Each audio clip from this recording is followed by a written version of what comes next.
Good morning दोस्त, मैं Randhir sir आप लोगों को पढ़ा रहा हूँ electrical and electronics measurement.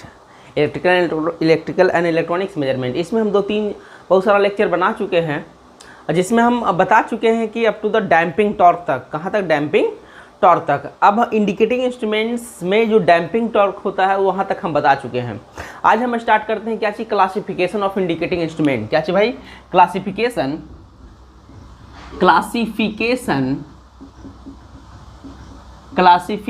Of क्या चीज? Indicating instrument. इंडिकेटिंग इंस्ट्रूमेंट को हम कितने तरह से क्लासिफाइड करते हैं? तो पहला है मेथड, पहला है मूविंग क्वाइल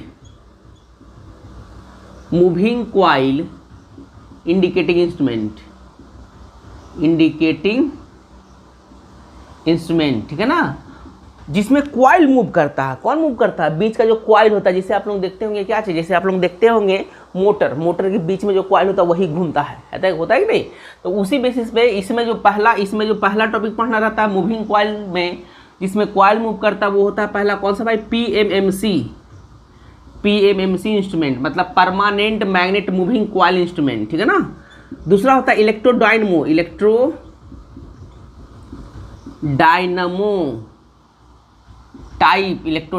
टाइप इंस्ट्रूमेंट, ठीक है ना। बड़ा इंपॉर्टेंट, दोनों पढ़ना है आप लोगों को। दूसरा जो बेसिस है मूविंग आयरन मतलब एमआई इंस्ट्रूमेंट। इस बेसिस पे भी दो तरह का होता है, एक को बोलते हैं अट्रैक्शन टाइप एमआई इंस्ट्रूमेंट मतलब मूविंग आयरन इंस्ट्रूमेंट, और दूसरा को बोलते हैं रिपल्सन टाइप एमआई इंस्ट्रूमेंट। कौन सा भाई? एक अट्रैक्शन टाइप और दूसरा कौन सा? रिपल्सन टाइप एमआई इंस्ट्रूमेंट, ठीक है ना। नेक्स्ट है due to electrostatic effect. Due to किसके कारण? नेक्स्ट है थर्ड में due to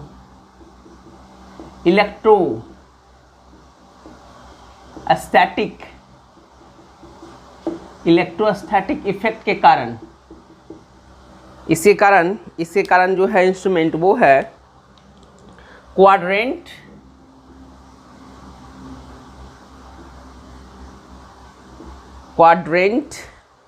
QUARDRNT quadrant effect, quadrant electrometer, quadrant electrometer,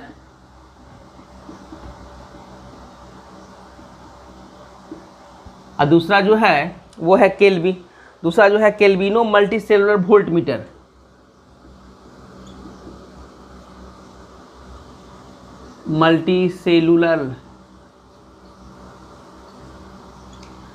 केल्विनो multicellular voltmeter, clear ना। तो ये है। नेक्स्ट है फोर्थ में है ड्यू टू इलेक्ट्रोथर्मिक इलेक्ट्रोथर्मिक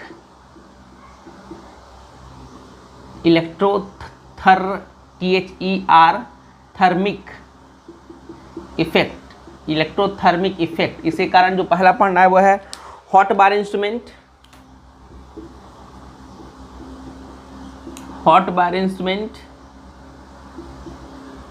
कौन सा पहला है? हॉट बार इंस्ट्रूमेंट। दूसरा है थर्मोकपल्ड इंस्ट्रूमेंट।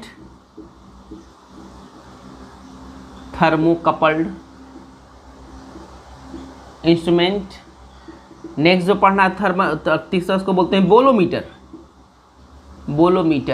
ठीक है ना। इलेक्ट्रोथर्मिक कहने का मतलब कि जब किसी भी सिस्टम में करंट फ्लो करता है तो उसमें हीट डेवलप होता है। क्या डेवलप होता है? हीट डेवलप होता है। वही हीट के कारण उसमें मेजरमेंट होता है क्या चीज़? वोल्टेज का, करंट का मेजर होता है, उसी पे बेसिस पे बनता है, ठीक है ना। तो नेक्स्ट ये हो गया। फिर नेक्स्ट है पांचवा में due to induction effect. Due to induction effect, due to induction effect, induction effect के कारण पहला होता है, इसको बोलते हैं स्प्लिट रिंग इंस्ट्रूमेंट। ये एक रिंग रहता है जो दो भाग में टूटा हुआ रहता है। दूसरा जो होता है उसको बोलते हैं हम सैडेड पोल इंस्ट्रूमेंट, सैडेड पोल इंस्ट्रूमेंट। क्लियर ना, यही होता है। ठीक है, इसमें हम आप लोगों को पढ़ना है, हम सबको पढ़ना है कौन सा भाई, ये पूरा पढ़ना है, ये पूरा पढ़ना है और ये पढ़ना है। ये टॉपिक और ये टॉपिक पढ़ना नहीं है। ठीक है ना, थर्ड और फिफ्थ पढ़ना नहीं है, बाकी हमको ये सारा का सारा पढ़ना है। ठीक है, तो हम ये सारा टॉपिक पढ़ेंगे इंडिकेटिंग इंस्ट्रूमेंट का। अभी हम स्टार्ट करेंगे कौन सा, अभी हम स्टार्ट करेंगे पीएमएमसी इंस्ट्रूमेंट। ठीक है ना, तो आप लोग इसको उतारिए, फिर हम पीएमएमसी से भी स्टार्ट करते हैं। ठीक, चलिए तो आगे देखते हैं। जो फर्स्ट टॉपिक हम आप लोगों को पढ़ा रहे हैं कौन सा भाई, permanent magnet moving coil, PMMC instrument. कौन सा, पीएमएमसी इंस्ट्रूमेंट। ठीक है ना, देखिए क्या चीज़ होता है, देखिएगा क्या चीज़ होता है। देखिएगा क्या होता है, यहाँ पर ध्यान से हम समझिएगा, देखिएगा एक एक चीज़ समझ में आ जाएगा। देखिए क्या होता है, ये रेड कलर से जो हम बनाए हैं ना, ये एल्युमिनियम का बना हुआ है, रेक्टेंगुलर, एल्युमिनियम का रेक्टेंगुलर फॉर्मर है। क्या है, एल्युमिनियम का एक रेक्टेंगुलर फॉर्मर है, और इस पर ना मल्टी स्टैंडर्ड थीन पतला वायर से, मल्टी स्टैंडर्ड थीन मतलब कॉपर का पतला वायर से इस पर ऐसे क्वाइलिंग किया हुआ चारों तरफ। मतलब समझ लीजिए इस तरह से कि ये क्या हो गया भाई, ये एक रेक्टेंगुलर लंबाई और चौड़ाई है, लेकिन रेक्टेंगुलर है, और इस पर क्या है ऐसे करके क्वाइलिंग कर दिए, लपेट दिए हैं। क्या चीज़, मल्टी स्टैंडर्ड थीन वायर, पतला वायर। ठीक है ना, पतला वायर क्या किया, इसको लपेट दिए हैं। ठीक है, अब देखिए क्या किया कि इसका एक इंड को ना इस स्प्रिंग से कनेक्ट कर दिए हैं। बताए थे कंट्रोलिंग स्प्रिंग है, स्प्रिंग का इस्तेमाल क्यों करते हैं भाई, तो पॉइंटर को कंट्रोल करने के लिए, इसे हम बता चुके हैं। ठीक है ना, उसके बाद देखिए क्या करते हैं, देखिए अब देखिए क्या होगा कि जब ये आप वायर तार को लपेटिएगा तो इसमें दो छोरा होगा, दो गो इंड होगा, एक इंड ये होगा, एक इंड यहाँ इससे कनेक्टेड होगा। बाहर से जो हम इलेक्ट्रिकल सिग्नल सप्लाई करेंगे तो एक यहाँ पर निकलेगा, यहाँ से लपटाने के बाद आएगा ना बाहर, और फिर इसमें एक कनेक्शन कर देंगे। क्या करेंगे उसके बाद देखिएगा क्या करेंगे कि इसमें बीच में एक शाफ्ट डाल देंगे, इसको बोलते हैं शाफ्ट। ये जो रॉड है बीच में जो ये रॉड गया है, ये वाला रॉड इसको क्या बोलते हैं, शाफ्ट, SHAFT, शाफ्ट। ठीक है ना, मतलब ऐसे करके वो शाफ्ट डाल दिए इसमें, ऐसे करके। ठीक है, और इसी में क्या किया, एक रेक्टेंगुलर जिससे ये रेक्टेंगुलर हो गया, इसमें ऐसे करके शाफ्ट लगा दिया, ऐसे करके इधर से। और ऊपर नीचे क्या किया भाई, ऊपर नीचे ज्वेल बेरिंग से, इसे हम बता चुके हैं, ज्वेल बेरिंग किससे, ज्वेल बेरिंग से इसमें अटैच कर दिए। ज्वेल बेरिंग एक ऐसा बेरिंग होता है जो इजीली मूव करता है उसमें कोई भी चीज़। ठीक है ना, चलिए तो ये क्या है, ये है स्प्रिंग, किसका बना हुआ है, फॉस्फर ब्रोंज का, इसे हम बता चुके हैं पहले। ये ज्वेल बेरिंग है, क्या है, ये ज्वेल बेरिंग है। उसके बाद देखिए क्या करते हैं कि ये एल्युमिनियम फॉर्मर के यहाँ और यहाँ पर एक परमानेंट मैग्नेट लगा देते हैं। क्या लगाते हैं, परमानेंट मैग्नेट, चंबुक जिसको बोलते हैं। किसका बनता है भाई, एल्युमिनियम, कोबाल्ट और निकल का। ठीक है ना, आप मैग्नेट को आर्टिफिशियल भी बना सकते हैं, नेचुरल भी मिलता है, आर्टिफिशियल भी बना सकते हैं। अगर एल्युमिनियम, कोबाल्ट और निकल को मिक्स कर दिएगा तो मैग्नेट बन जाएगा, इसको बोलते हैं अल्निको, एल्युमिनियम, कोबाल्ट और निकल। ठीक है, तो इसको क्या बोलते हैं, देखिए ये क्या हो गया, इसका नॉर्थ पोल हो गया, ये क्या हो गया, इसका साउथ पोल हो गया। अब क्या होगा कि नॉर्थ पोल से अब क्या होगा, हम जानते हैं कि मैग्नेट से मैग्नेटिक फील्ड निकलता है, कैसे, नॉर्थ से साउथ में। तो क्या होगा, यहाँ से मैग्नेटिक फील्ड निकलेगा। क्या निकलेगा, यहाँ से नॉर्थ से क्या निकलेगा, मैग्नेटिक फील्ड निकलेगा। मैग्नेटिक फील्ड निकलने के बाद कहाँ, किसके पास जाएगा, साउथ के पास जाएगा। मैग्नेटिक फील्ड निकलेगा, क्या कहाँ जाएगा, साउथ के पास जाएगा। मैग्नेटिक फील्ड निकलेगा, कहाँ से जाएगा, कि कहाँ जाएगा भाई, साउथ के पास जाएगा। मैग्नेटिक फील्ड निकलेगा, कहाँ पे जाएगा, साउथ के पास जाएगा। तो यही काम हुआ, क्या हुआ, ये नॉर्थ पोल है, ये साउथ पोल है। नॉर्थ पोल से मैग्नेटिक फील्ड निकला, किसके पास गया, साउथ पोल में।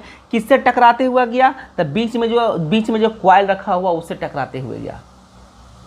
ठीक है ना, अब देखिए क्या होगा, इस क्वाइल में जब हम करंट फ्लो करवाएंगे, किसमें, जो एल्युमिनियम फॉर्मर का जो क्वाइल है उसमें जब करंट फ्लो करवाएंगे, ठीक है ना, करंट फ्लो करवाएंगे तब क्या होगा, तब तो इसमें तब क्या होगा भाई, ये एल्युमिनियम का फॉर्मल था, इसमें हम क्या किए, करंट फ्लो करवाएं, करंट फ्लो किया। तो करंट जब फ्लो करेगा तो ये बायट-सावर्ट का एक नियम कहा हुआ था, बायट-सावर्ट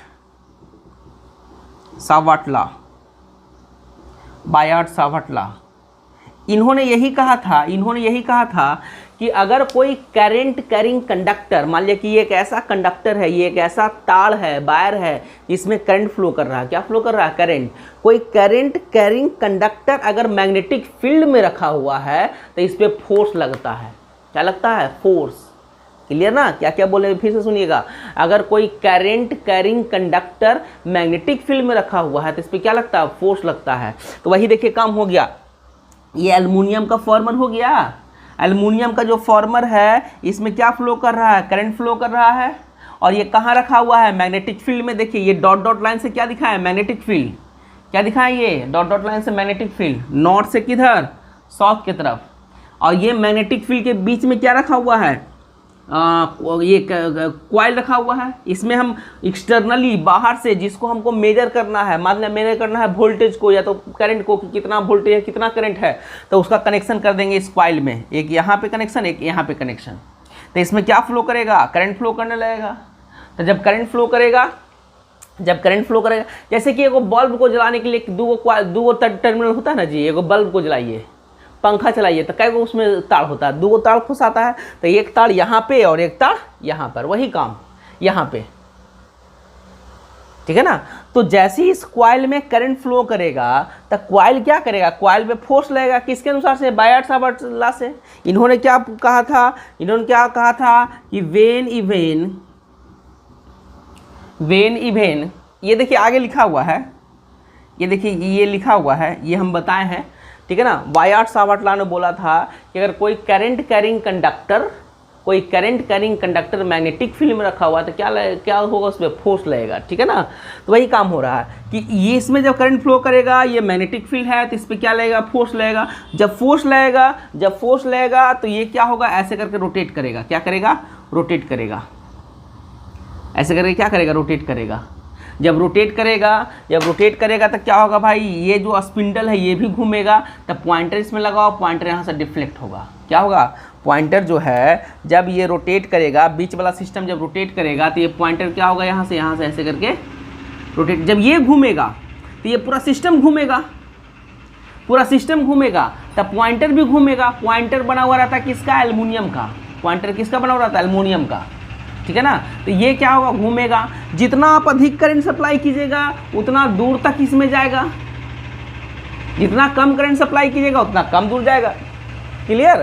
तो यही काम हो रहा है इसमें, यही काम हो रहा है। तो यही होता है permanent magnet moving coil. PMC में हम क्या करते हैं भाई? क्या करते हैं कि हम बाहर से एक्सटर्नली जो वोल्टेज या करंट सप्लाई किए हैं, ये वोल्टेज और करंट कितना होगा इसको मेजर करने के लिए हम ये सब काम करते हैं, अरेंजमेंट करते हैं।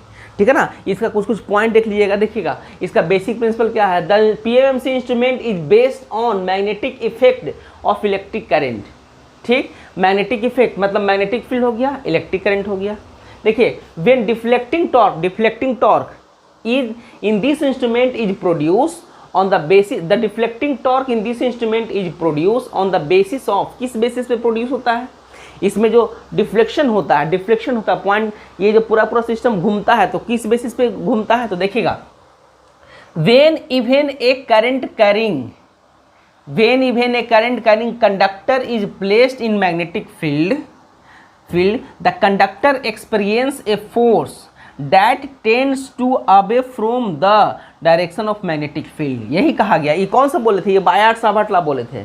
बायट-सावर्त लॉ का यही स्टेटमेंट था कि अगर कोई करंट कैरिंग कंडक्टर को मैग्नेटिक फील्ड में रख दिया जाएगा तो उस पर फोर्स एक्सपीरियंस होता है जो कि टेंड्स टू अवे मतलब दूर लेके जाता है, from the direction of magnetic field के डायरेक्शन से दूर लेके जाता है।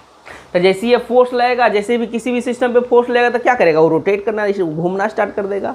जब ये जैसे कि पहले ऐसे रखा हुआ था ना, और इससे एक पॉइंटर कनेक्टेड था। क्या कनेक्टेड था? ऐसे करके एक पॉइंटर कनेक्टेड है ऐसे। ठीक है? और अब फोर्स लगेगा, ऐसे पॉइंटर है, फोर्स लगेगा इस पे, तो ये एल्युमिनियम का फॉर्मूला हो गया। फोर्स लगेगा तो क्या होगा? ऐसे करके घूमेगा। ठीक है? पहले ऐसे था, अब क्या करेगा? घूमेगा। तो कितना घूमेगा भाई? तो जितना अधिक आप बाहर से फोर्स लगाइएगा, जितना अधिक आप इसमें अप्लाई कीजिएगा क्या चीज़? करंट या वोल्टेज, तो उसी के अनुसार से इस पर फोर्स लगेगा, उसी के अनुसार से क्या होगा? ये घूमेगा। क्लियर ना, यही काम होता है, समझे। तो एक बार और थोड़ा फिगर को समझ लीजिएगा कि ये रेड कलर से बना है जो अल्युमिनियम का फॉर्मर है, किसका, अल्युमिनियम का बना हुआ एक रेक्टेंगुलर फॉर्मर है। कैसा, रेक्टेंगुलर फॉर्मर। ये किसी भी तरह का हो सकता है, सिलेंड्रिकल भी हो सकता है, रेक्टेंगुलर भी हो सकता है। सिलेंड्रिकल भी हो, देखते होंगे आप लोग मोटर वोटर जो रहता है ना उसके अंदर सिलेंड्रिकल स्ट्रक्चर का रहता है, तो ये सिलेंड्रिकल भी हो सकता है, क्या होता है, रेक्टेंगुलर भी हो सकता है, ठीक है। तो ये है जो एक एल्युमिनियम का फॉर्मर है जिसपे हम क्या का बना हुआ है, एक रेक्टेंगुलर फॉर्मर है। कैसा, रेक्टेंगुलर फॉर्मर। ये किसी भी तरह का हो सकता है, सिलेंड्रिकल भी हो सकता है, रेक्टेंगुलर भी हो सकता है। सिलेंड्रिकल भी हो, देखते होंगे आप लोग मोटर वोटर जो रहता है ना उसके अंदर सिलेंड्रिकल स्ट्रक्चर का रहता है, तो ये सिलेंड्रिकल भी हो सकता है, क्या होता है, रेक्टेंगुलर भी हो सकता है, ठीक है। तो ये है जो एक एल्युमिनियम का फॉर्मर है जिसपे हम क्या किए, क्वाइलिंग किए हैं, पतला पतला तार से क्या कर दिए, पूरा का पूरा क्वाइलिंग कर दिए हैं, ठीक है ना। उसके बाद इधर और इधर क्या कर दिए, एक परमानेंट मैग्नेट लगा दिए। परमानेंट मैग्नेट का बना हुआ रहता है अल्युमिनियम, कोबाल्ट और निकल का, क्लियर, परमानेंट मैग्नेट, ठीक है ना। उसके बाद क्या किए, इसमें दो को स्प्रिंग, इसमें इसको कंट्रोल करने के लिए कितना स्प्रिंग लगता है, दो को, एक अपर स्प्रिंग एक लोअर स्प्रिंग, और ज्वेल बेरिंग लगा दिए, बीच में सॉफ्ट डाल दिए, सॉफ्ट बोल जिसको बोलते हैं, सॉफ्ट, ठीक है ना, जिसके सहारे ये कनेक्टेड होता है। अब क्या होगा भाई, अब क्या होगा कि जब अब देखिए ये परमानेंट मैग्नेट क्या करेगा, मैग्नेटिक फील्ड डेवलप करेगा, नॉर्थ से किधर, साउथ की तरफ करेगा ना, नॉर्थ से किधर, साउथ की तरफ करेगा। अब क्या होगा कि जब आप इसमें कनेक्शन कीजिएगा, किस में, इस कॉइल में, बाहर से आप जिसको मेजर करना चाहते हैं उसका कनेक्शन कर दीजिए, किस में, इस कॉइल में। जैसे कनेक्शन कीजिएगा तो क्या होगा भाई, इसमें करंट फ्लो करने लगेगा, किस में, इस कॉइल में। अब करंट फ्लो करेगा, तब बायॉट सावर्ट ने क्या कहा था कि जब कोई current carrying conductor magnetic field में रखा हुआ रहता है तो उस पर फोर्स लगता है, एक्सपीरियंस से फोर्स उस पर लगता है, जो क्या करता है उसको दूर लेके जाता है। तो वही काम होगा कि जब इसमें करंट फ्लो करेगा, ये मैग्नेटिक फील्ड में रखा हुआ है तो इस पर फोर्स लगेगा, फोर्स लगने के कारण क्या होगा, ये घूमना स्टार्ट कर देगा। तो जितना फोर्स लगेगा उसी के अनुसार से क्या होगा, घूमेगा। उसके बाद ये पॉइंटर इससे कनेक्टेड होगा शाफ्ट से, जब ये घूमेगा तो ये पॉइंटर भी घूमना स्टार्ट कर देगा। जब घूमेगा तो जितना फोर्स लगाइए, जितना बाहर से इलेक्ट्रिक करंट या वोल्टेज सप्लाई कीजिएगा तो उसी के अनुसार से क्या होगा, ये घूमेगा, क्लियर ना। आप लोग इसको पहले बना लीजिए, फिर हम सब बताते हैं। चलिए थोड़ा अब आगे समझिएगा। अब आगे समझिएगा कि ये इसका इस्तेमाल क्यों किया गया है। इसका ये है पोल शू, क्या बोलते हैं इसको बोलते हैं पोल शू। ये बना हो रहा था सॉफ्ट आयरन का, ठीक है ना। तो देखिए समझिएगा, इस पॉइंट को जरा समझिएगा, बहुत अच्छा पॉइंट है। देखिए क्या हो रहा है कि इधर से इधर मैग्नेटिक फील्ड डेवलप हो रहा है, किधर से, नॉर्थ से किधर जा रहा है मैग्नेटिक फील्ड, नॉर्थ से जा रहा है, किधर भाई, नॉर्थ से जा रहा है, ये नॉर्थ है और किधर है, ये साउथ है। नॉर्थ से निकल के मैग्नेटिक फील्ड किधर जा रहा है, साउथ पे जा रहा है। अब देखिए क्या होता है कि मैग्नेटिक फील्ड क्या होता है ना, कि ये मैग्नेटिक फील्ड इस पे फोर्स लगाता है और ये मैग्नेटिक फील्ड इस पे फोर्स लगाता है। हर चीज़ एक दूसरे पे, जैसे मैग्नेटिक फील्ड जा रहा है तो एक दूसरे पे क्या कर रहा है, फोर्स लगा रहा है, ठीक है ना। मैग्नेटिक फील्ड है, ये मैग्नेटिक फील्ड है, तो ये इस पे फोर्स लगाएगा और ये इस पे भी लगाएगा, ये इस पे लगाएगा और ये इस पे भी लगाएगा। तो वही काम हो रहा है कि ये मैग्नेटिक फील्ड इस पे फोर्स लगा रहा है और ये इस पे लगा रहा है। उसी तरह से ये मैग्नेटिक फील्ड इस पे फोर्स लगा रहा है और ये इस पे लगा रहा है, क्लियर ना। देखिए क्या हो रहा है कि जो बीच वाला मैग्नेटिक फील्ड है, ये जितना फोर्स ऊपर से नीचे इस पे लगाएगा उतना ही फोर्स नीचे से ऊपर लगाएगा। तो इस पे इक्विवेलेंट फोर्स कितना हो जाएगा, 0, क्योंकि जितना कस के ये नीचे ढकेलेगा उतना ही कस के ये भी नीचे से ऊपर ढकेलेगा। तो टोटल का टोटल फोर्स इस पे कितना हो जाएगा, 0। लेकिन इस पे बात कीजिए, इस पे ये तो नीचे से ऊपर ढकेल रहा है, इसको इसके ऊपर कोई ढकेलने वाला नहीं है। उसी तरह से इस पे ये यहाँ से नीचे ढकेल रहा है। तब क्या होगा, इस केस में क्या होगा, ये जो मैग्नेटिक फील्ड है ये इस नेचर का नहीं रहेगा, बल्कि क्या होगा कि यहाँ से कुछ ना कुछ मैग्नेटिक फील्ड क्या होगा, डेविएट कर जाएगा। क्या होगा, ये मैग्नेटिक फील्ड कुछ ना कुछ क्या हो जाएगा, डेविएट कर जाएगा। तो जब डेविएट कर जाएगा तो यहाँ का एरिया बढ़ जाएगा, एरिया क्या हो जाएगा, बढ़ जाएगा, समझ गए। तो एरिया बढ़ जाएगा ना, एरिया बढ़ जाएगा तो कैलकुलेशन जितना आप करना चाहते हैं वो कैलकुलेशन नहीं होगा, बल्कि उसमें एरर आ जाएगा। तो इससे बचने के लिए क्या करते हैं, इस स्ट्रक्चर का ऐसे, ठीक है ना, यहाँ पर ऐसे और यहाँ पर ऐसे, इन दोनों का, यहाँ और यहाँ, इन दोनों का बीच का डिस्टेंस को कम कर देते हैं, ठीक है। अब जैसे डिस्टेंस कम होगा तो यहाँ से मैग्नेटिक फील्ड निकलेगा, सीधे इसमें घुस जाएगा। डिस्टेंस इसके बीच का गैप कम होगा तो डेविएशन होने का चांसेस कम होगा। तो वही काम यहाँ पर करते हैं, क्या करते हैं कि इस तरह से लगाते हैं, किसका, लोहा का। तो परमानेंट मैग्नेट जो होता है, परमानेंट मैग्नेट जो होता है, इसके लास्ट पोर्शन में हम एक सॉफ्ट आयरन लगा देते हैं। क्या लगाते हैं? सॉफ्ट आयरन, लोहा लगा देते हैं, जिसको बोलते हैं पोल शू। क्या बोलते हैं? पोल शू। क्लियर? यहाँ पर, यहाँ और यहाँ पर किस लिए लगाते हैं? ताकि जो मैग्नेटिक फील्ड है वो मेरा रेडियल रह सके। कैसा रह सके? रेडियल। समझे ना? अगर ये इस तरह से हो जाएगा तो यहाँ पर का गैप बढ़ जाएगा, यहाँ पर का गैप बढ़ जाएगा, तो एरिया बढ़ जाएगा ना, तो इसमें एरर आने लगेगा कैलकुलेशन में। तो उससे बचने के लिए हम क्या करते हैं भाई कि ये दोनों किनारा पे क्या लगाते हैं? पोल शू लगाते हैं। क्या लगाते हैं? पोल शू। क्लियर? वो आया समझ में आता? ठीक है ना? तो चलिए अब देखिए इसका कंस्ट्रक्शन के बारे में हम देखते हैं। क्या चीज? कंस्ट्रक्शन के बारे में तो इसमें जो फिक्स सिस्टम है, कौन कौन सा सिस्टम फिक्स्ड है, पहले ये हम जानते थे। इसमें फिक्स कौन कौन सा है? ये परमानेंट मैग्नेट फिक्स्ड है, ये घूम नहीं रहा है। ठीक है ना? परमानेंट मैग्नेट के साथ लगा हुआ ये पोल शू, ये भी फिक्स है कि नहीं फिक्स? ये ज्वेल बेरिंग फिक्स है। तो फिक्स सिस्टम इसमें कौन कौन हो गया? परमानेंट मैग्नेट हो गया, पोल शू हो गया, ज्वेल बेरिंग हो गया। मूविंग सिस्टम कौन कौन है भाई इसमें? तो मूविंग सिस्टम इसमें कौन कौन है भाई? तो मूविंग सिस्टम इसमें है कौन कौन है? तो देखिए ये अल्मुनियम का फॉर्मर हो गया, ये मूव करता है। इसके साथ ये कॉपर का कॉइल है, ये भी मूव करता है। इसके साथ ये जो शाफ्ट लगाएं या स्पिंडल बोलिए, इसको शाफ्ट बोलते हैं या स्पिंडल, ये भी देखिए मूव करता है। इसको शाफ्ट बोलते हैं या क्या बोलते हैं? स्पिंडल। क्या बोलते हैं? स्पिंडल। ठीक है ना? तो ये स्पिंडल भी मूव करता है। उसके बाद ये क्या मूव करता है? इसमें ये जो स्प्रिंग है ये भी मूव करता है। ये पॉइंटर मूव करता है। पॉइंटर किसका बना हुआ रहता है? अल्मुनियम का बना हुआ रहता है। तो ये भी क्या होता है? ये भी मूव करता है। ठीक है ना? तो इसमें जो मूविंग पार्ट है, कौन कौन सा है? ये जो अल्मुनियम फॉर्मर, कॉइल हो गया, स्प्रिंग हो गया, शाफ्ट हो गया, पॉइंटर हो गया, इतना पार्ट क्या करता है? मूव करता है। क्लियर? वहाँ तक? चलिए आगे देखते हैं। चलिए देखिएगा क्या क्या चीज़ हुआ है। देखिए पॉइंट्स सुनाएगा। The fix system of this instrument consist of, इस सिस्टम में कौन कौन सा चीज़ फिक्स होता है? The permanent magnet with spherical shape of soft iron core. ये जो है कोर, ये है जो कोर, कैसे रहता है? स्फेरिकल। कैसे रहता है? Spherical. Soft iron core and 2 jewel bearing are connected at the upper end lower end. 2 jewel bearing कहाँ भाई? अपर और लोअर एंड में। ठीक है ना? ये परमानेंट मैग्नेट हो गया, इसके साथ सॉफ्ट आयरन कोर हो गया, और 2 ज्वेल बेरिंग हो गया। ठीक है ना? The moving system of this instrument consist of, इसमें कौन कौन सा पार्ट मूविंग है? कंसिस्ट ऑफ स्पिंडल, ये जो स्पिंडल है जिसको बोलते हैं शाफ्ट या spindle on which A pointer, इसके साथ क्या कनेक्ट है भाई? ये वो पॉइंटर कनेक्ट है। ए सेट ऑफ कंट्रोल स्प्रिंग, एक क्या है? 2 कंट्रोल स्प्रिंग है ना? Control spring and rectangular shaped aluminium farmer. और ये कौन सा? जो ये एक रेक्टेंगुलर का शेप का अल्मुनियम फॉर्मर है, जिस पे aluminium former that carries a multi standard thin, पतला वायर। कैसा wire? Thin copper wire as shown in the figure, जिस पे क्या हुआ है भाई? एक पतला वायर से इस पे लपेटा हुआ है, कॉइलिंग किया हुआ है। ठीक है ना? ठीक है। अब देखो जितना भी ये सिस्टम है, जितना भी ये पूरा का पूरा अल्मुनियम फॉर्मूला जो मूविंग पार्ट वाला सिस्टम है, इसको हम इसके बीच में रखते हैं, सेंटर में रखते हैं। कहाँ रखते हैं? सेंटर में। वही देखो कहा गया है the spindle along with aluminium former are centrally, कैसे रखा जाएगा? Centrally with respect to soft iron core. ये जो सॉफ्ट आयरन कोर है इसके सेंटर में रखेंगे। कौन सा? ये पूरा का पूरा सिस्टम को, स्पिंडल के साथ जो अल्मुनियम फॉर्मर है।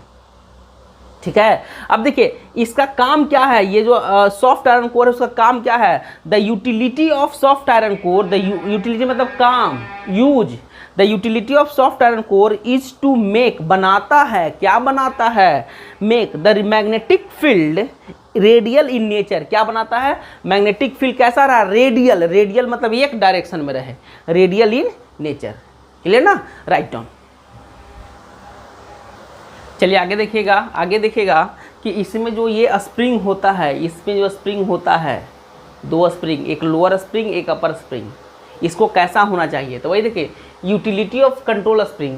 कंट्रोल स्प्रिंग का पहला काम क्या चाहिए? तो पहला काम है क्या भाई कि ये पॉइंटर को कंट्रोल करता है। They are use to produce controlling torque. पहला काम क्या है? ये कंट्रोलिंग टॉर्क को प्रोड्यूस करता है। कंट्रोलिंग टॉर्क कैसे कैसे प्रोड्यूस होता है हम ये बता चुके हैं पहले कंट्रोलिंग टॉर्क में। ठीक है ना? दूसरा point, they are also use to lead. Lead मतलब आगे, लीड मतलब आगे, lead the current in the moving coil. देखिए जो आपका मेन करंट है, जो आपने बाहर से करंट सप्लाई किया है, वो किस में सप्लाई करना पड़ता है? इसमें सप्लाई करना पड़ता है स्प्रिंग में पहले। तो लीड करंट इसी से फ्लो होता है, किससे? स्प्रिंग से होते हुए, ठीक है ना। इसलिए हम दो स्प्रिंग लगाए हैं। एक स्प्रिंग में क्या जाता है? करंट जाते हुए इसमें जाता है, ठीक है। तो यही होता है lead the current in the moving coil. Clear? अब देखिए क्या क्या चीज क्वालिटी होना चाहिए, essential quality of a spring. तो पहला, अब देखिए अब क्या क्या होना चाहिए, it should have low resistance. इसका रेसिस्टेंस क्या होना चाहिए? कम होना चाहिए। रेसिस्टेंस अगर ज़्यादा हो जाएगा तो करंट तो कम ना फ्लो करेगा जी। तो जितना आप मेजर करना चाहते हो वो मेजरमेंट नहीं हो पाएगा, पहला काम। दूसरा काम ये होना चाहिए कि अगर टेम्परेचर बढ़ता है, क्योंकि हम जानते हैं कि किसी भी कंडक्टर में अगर करंट फ्लो करता है तो टेम्परेचर डेवलप होता है। तो टेम्परेचर अगर डेवलप हो तो इसका लेंथ बहुत ज़्यादा नहीं बढ़े, या तो इसका रेसिस्टेंस बहुत ज़्यादा नहीं बढ़े। कहने का मतलब it should have low temperature coefficient of resistance. Low, ये भी क्या होना चाहिए? कम होना चाहिए। ये सारा का सारा गुण अवेलेबल है किस में? फॉस्फर ब्रोंज में। इसलिए हम किसका इस्तेमाल करते हैं? फॉस्फर ब्रोंज का इस्तेमाल करते हैं। क्लियर ना? तो ये इसका कंस्ट्रक्शन हो गया, सब कुछ हो गया। अब इसका एक्सप्रेशन, इसका डिफ्लेक्टिंग टॉर्क का एक्सप्रेशन बताते हैं, ठीक है। आप लोग उतार लीजिए पहले। चलिए देखते हैं general expression of deflecting torque, ठीक है ना। तो देखिए पहला क्या है, we know that force on the coil. जब ये करंट कैरिंग कॉइल है, इसको मैग्नेटिक फील्ड में रखेंगे तो क्या लगेगा? इस पर फोर्स लगेगा। इस फोर्स का वैल्यू कितना होता है? F बराबर होता है I into L cross B, L for length, ठीक है ना। जैसे देखिए, और B क्या है? B है मैग्नेटिक फील्ड। B क्या है? Magnetic field. यहाँ पर देखिएगा, देखिए मैग्नेटिक फील्ड कैसे है? मैग्नेटिक फील्ड ऐसे है, और लेंथ कैसे? लेंथ ऐसे है कि नहीं? मैग्नेटिक फील्ड ऐसे है और लेंथ ऐसे है, तो ये एक दूसरे पर क्या है? परपेंडिकुलर हुआ। तो यहाँ पर देखिएगा तो थीटा बराबर कितना हो जाएगा? 90 डिग्री। तो ये क्रॉस प्रोडक्ट है, तो B I L into sine theta होता है कि नहीं? तो B I L sine cross product आप लोग पढ़ेंगे क्रॉस वेक्टर में, ठीक है ना। तो B I L sine theta होता है। थीटा बराबर कितना? 90, साइन 90 की वैल्यू 1, यानी एफ बराबर जो फोर्स लगेगा, इस पर जो फोर्स लगेगा कितना लगेगा भाई? बी आई इंटू एल लगेगा, ठीक है ना। अब देखिए टॉर्क ऑन एल्युमिनियम फॉर्मर, कितना टॉर्क डेवलप हो रहा है? तो ये एल्युमिनियम फॉर्मर हुआ, तो लेंथ के अबाउट फोर्स लगेगा, तो फोर्स लगेगा तो क्या होगा? ये घूमेगा। देखिएगा यहाँ पर इसके अबाउट फोर्स लगेगा, तो फोर्स लगेगा तो क्या होगा? ये घूमेगा। किसके अबाउट? इस विड्थ के अबाउट, है ना। ऐसे है ना जी, इस पर फोर्स लगा, तुम ही दिमाग लगाओ। इस पर ऐसे है ये, इस पर फोर्स लगाओ लेंथ पर, तो क्या होगा? ये घूमेगा। नहीं घूमेगा? ऐसे करके फोर्स लगाइएगा तो ये है सिस्टम, इस पर फोर्स लगाइएगा तो घूमेगा ना। ये इस पर फोर्स लगाइए, क्या करेगा? घूमेगा। यही काम यहाँ पर हो रहा था। टॉर्क बराबर क्या होता है? पढ़े होंगे आर क्रॉस एफ। तो आर के यहाँ पर क्या होगा? बी होगा, बी क्रॉस एफ होगा। यहाँ पर फिर क्या है भाई? बी देखो ऐसे है, बी कैसे? ऐसे है, फोर्स लग रहा है ऐसे, तो दोनों क्या होगा? फिर थीटा बराबर कितना हो गया? 90 डिग्री। तो क्या लिखेंगे? B into F into sine 90 degree. फिर साइन 90 का वैल्यू कितना? 1 होगा। यानी क्या होगा भाई? टॉर्क बराबर क्या होगा? टॉर्क बराबर होगा F into B. F into क्या होगा भाई? बी होगा ना। तो एफ इंटू बी, तो एफ के ऊपर कितना पुट होगा? एफ बराबर कितना आया था? बी आई एल हो गया, तो बी इंटू आई इंटू एल, और बी के ऊपर ये। अब देखिए एल इंटू बी बराबर क्या होगा? एरिया, लंबाई गुना चौड़ाई। रेक्टेंगुलर है ना जी, कैसा है? रेक्टेंगुलर है, तो ये क्या हो गया? लंबाई गुना चौड़ाई। यानी कितना हो गया भाई? टाउ बराबर हो गया B I A. B for, capital B क्या है? मैग्नेटिक फील्ड है। आई क्या है? इसमें कितना करंट फ्लो कर रहा है। ए क्या हो गया? इस एल्युमिनियम का रेक्टेंगुलर फॉर्मर का area of aluminium rectangular farmer, ठीक है ना। तो अब देखिए ये जो टॉर्क लगा कितना? एक टर्न के लिए टॉर्क ड्यू टू 1 टर्न। ऐसा जी एक तार लपेटा हुआ है, लेकिन एक तार नहीं लपेटा हो रहा था, बल्कि क्या हो रहा था? एन हो रहता है। तो torque due to N turn, तो एन से मल्टीप्लाई होगा। एन से क्या हो गया? मल्टीप्लाई हो गया। तो टाउ डी का जो वैल्यू आया कितना है? N B I into A हुआ। जहां पर where N B and A, देखिएगा एन क्या है? Total number of turn. B क्या है? परमानेंट मैग्नेट का मैग्नेटिक फील्ड। ए क्या है? इसका एरिया। तो ये तीनों के तीनों क्या है? R constant. क्या है भाई? R constant. क्या होगा? ठीक है ना। कभी भी इसका नंबर ऑफ टर्न चेंज नहीं होगा। इसमें जितना नंबर में बाइंडिंग आप किए कभी चेंज होगा? वो चेंज नहीं होगा। दूसरा, इसका मैग्नेटिक परमानेंट मैग्नेट है, इसका मैग्नेटिक फील्ड भी चेंज नहीं होगा। तीसरा, इसका जो एरिया होगा किसका? इस एल्युमिनियम फॉर्मर का, क्या इसका लंबाई चौड़ा बदलेगा? कभी नहीं बदलेगा। बदल सकता है क्या? आई करंट, करंट आप बाहर से कभी 2 एम्पियर सप्लाई कीजिए, कभी 4 एम्पियर सप्लाई कीजिए, कभी 6 एम्पियर सप्लाई कीजिए, तो इसमें वेरिएबल क्वांटिटी हुआ कौन, आई, बाकी एन बी और ए क्या है, कांस्टेंट है। तो इसीलिए हम क्या कह सकते हैं, क्या कर सकते हैं कि tau D is directly proportional होगा किसका, करंट आई का होगा, ठीक है ना। और हम जानते हैं कि आई डायरेक्टली प्रोपोर्शनल टू भी होता है, तो बोल सकते हैं कि tau D is directly proportional किसका होगा, भी का होगा। बोलिए कोई दिक्कत, मतलब जो डिफ्लेक्टिंग टॉर्क होगा, जो डिफ्लेक्टिंग टॉर्क होगा या तो करंट का डायरेक्टली प्रोपोर्शनल होगा या तो वोल्टेज का डायरेक्टली प्रोपोर्शनल होगा। क्लियर ना। चलिए यहाँ तक बना लीजिए। चलिए देखिएगा, तो डिफ्लेक्टिंग टॉर्क कितना है, डिफ्लेक्टिंग टॉर्क आया टाउ डी बराबर N B A into I, जहाँ पर एन बी ए कॉन्स्टेंट, ये tau D directly proportional to I हुआ। हम लिख सकते हैं टाउ डी बराबर K1 इंटू आई लिख सकते हैं। इसको हटाइएगा तो वो कांस्टेंट, ये कांस्टेंट का वैल्यू क्या होगा, K1 का वैल्यू क्या होगा, N into B into A के बराबर होगा, ठीक है ना। अब B naught at steady state point पे क्या होता है, टाउ डी बराबर होता है टाउ सी, होता है कि नहीं। अब इसमें कैसा कंट्रोलिंग मैकेनिज्म इस्तेमाल किया गया, तो spring control, due to spring control mechanism, इसमें स्प्रिंग लगा हुआ है जी, तो क्या होगा भाई, स्प्रिंग कंट्रोल मैकेनिज्म हम पढ़े थे, टाउ सी बराबर क्या होता है, K इंटू थीटा, याद करो जाके देखना, स्प्रिंग कंट्रोल मैकेनिज्म में ये काम है। तो अब देखिए टाउ सी बराबर क्या, K इंटू थीटा, अब टाउ डी बराबर क्या पुट होगा, K1 इंटू आई यहाँ पे, और टाउ सी बराबर क्या होगा, K इंटू थीटा। तो हम बोल सकते हैं ना कि थीटा ही डायरेक्टली प्रोपोर्शनल टू आई, क्यों, क्योंकि ये भी कांस्टेंट ये भी कांस्टेंट, तो थीटा ही डायरेक्टली प्रोपोर्शनल टू आई। तो थीटा अगर आई बढ़ेगा, अगर आई क्या होगा, अगर आई बढ़ेगा तो थीटा ही बढ़ेगा, तो कहने का मतलब स्केल कैसा होगा, लीनियर होगा।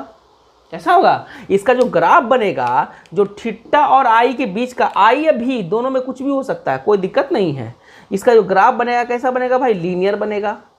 अगर वोल्टेज या करंट बढ़ता है तो थीटा के वैल्यू क्या होता है, बढ़ता है, तो इसका स्केल कैसा बनता है, लीनियर बनता है। कैसा बनता है, लीनियर बनता है, ठीक है ना। यहाँ तक आप लोग उतारिए।